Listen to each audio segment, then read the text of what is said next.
We begin with today's lecture with a note. Line integrals as a function of arcs. We have seen that the line integral over L fz dz can over an arc L can be put in the form integral over L fz dz equal to integral over L u plus iv dx plus I dy, because fz is u plus iv, z is x plus iy, so dz is dx plus I dy, and this can be put in the form integral over L u plus iv dx plus iu minus v dy in terms of dx and dy. We have separated it into two parts, the part of dx and the part of dy. So it is u plus iv dx plus iu minus v dy, or we can write it in the form integral over L fz dz equal to integral over L p dx plus q dy, which gives the general representation of the line integral over L fz dz as a function of arc L under the assumption that p, q are defined and continuous in a domain D such that L is free to vary in D. This p and q should be continuous, and it should also exist. Now we are going to prove theorem number 3. The statement of the theorem is the following statements are equivalent. Number 1, a line integral of fz over an arc L depends only on endpoints of L. Number 2, the integral of fz over any closed curve is 0.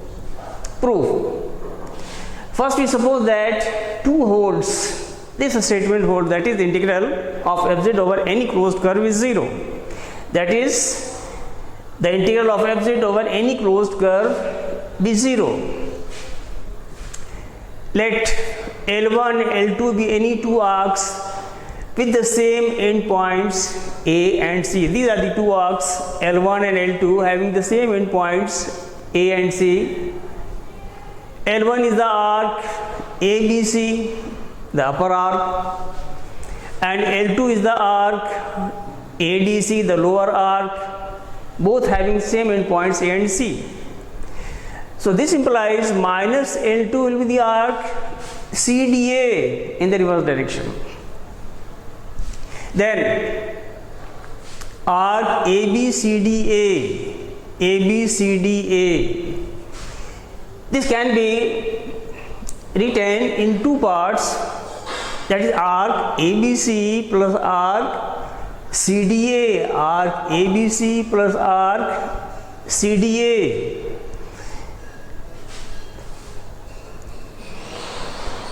That is equal to arc ABC minus arc ADC. Arc CDA will be minus times arc ADC, and this will be L1 minus L2. If this is the arc,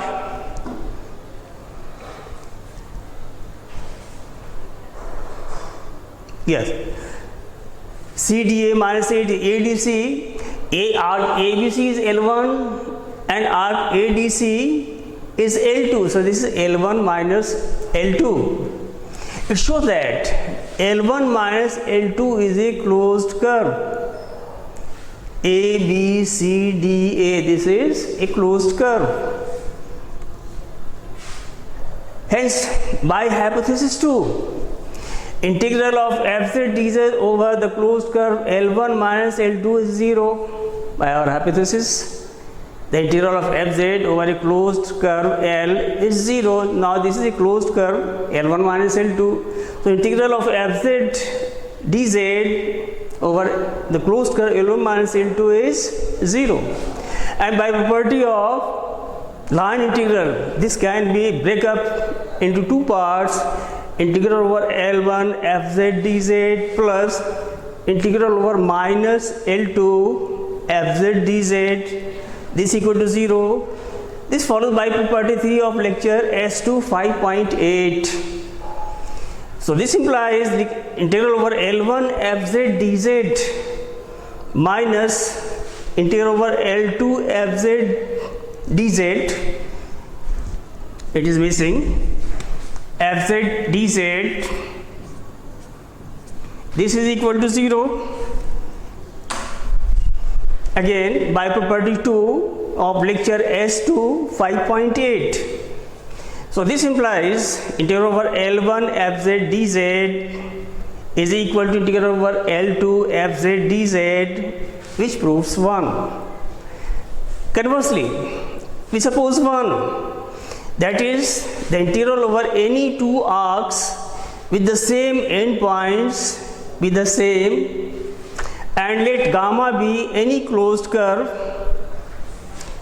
Let gamma be the closed curve ABCDA. This is the closed curve gamma ABCDA in this direction, in clockwise direction. Then minus gamma will be arc ADCB A, ADCB A, ADCB A. This is also a closed curve, as this one gamma is a closed curve ABCDA. Similarly, the curve ADCBA, this is also a closed curve, and both gamma and minus gamma have the same endpoint A. These two curves have the same endpoint A, and both are closed curves. Then integral over gamma fz dz will be equal to integral over minus gamma fz dz by our hypothesis 1, because the integral of fz is same, having the same endpoints over the curves L1 and L2 having the same endpoints. So gamma and minus gamma have the same endpoints. So integral over L fz dz is equal to integral over gamma fz dz is equal to integral over minus gamma fz dz, and this will be equal to minus times integral over gamma fz dz. So 2 times integral over gamma fz dz equal to 0, or integral over gamma fz dz equal to 0, which shows 2.